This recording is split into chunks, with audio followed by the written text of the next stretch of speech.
Melvin Ignato stands accused of the kidnap, sexual torture, and murder of his fiancée, Brenda Schaefer. If he was found guilty of first-degree murder, he would be eligible for the death penalty. We wanted closure. We wanted the facts. We also wanted to know that Mel Ignato would never be able to do this again. Melvin Henry Ignato, how do you plead? Not guilty. What the prosecution says happened to Brenda is that unfortunately she fell for a guy who needed to be in control. When Brenda had enough and decided to break things off, he set out to make her pay.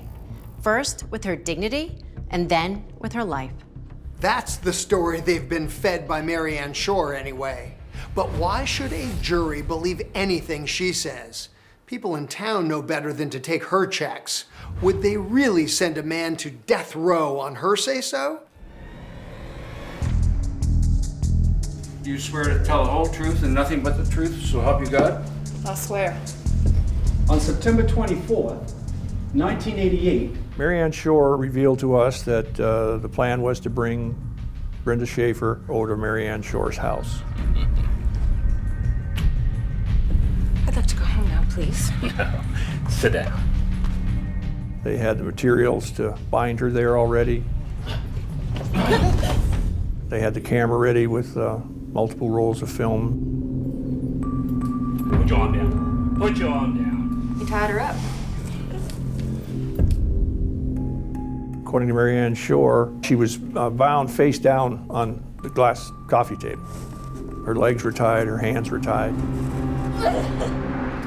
He engaged in a number of varying sexual acts of sodomy and rape. Wow, Brenda. During the sexual assaults, Mary Ann Shore's job was to photograph. And so she took numerous photographs. According to Mary Ann Shore, this goes on over a period of about 4 hours. I know at one point, by Mary Ann Shore's testimony, she took Brenda to the bathroom. And Brenda started crying. And it may have been at that point that Brenda realized that she was not going to live through this, that she was going to die in this crummy little house. And Mel took Brenda Schaefer into the bedroom. This way, honey. Chloroform is poured onto her and around her until she ceases to breathe. What happened to Brenda Schaefer is horrific. It never ceases to amaze me just how cruel and deranged some people can be.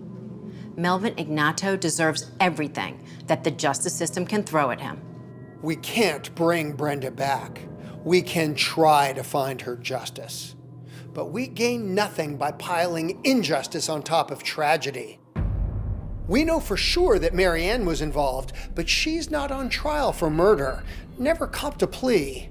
Is it justice to convict somebody else based only on the story she tells, to explain how a body was found in her backyard?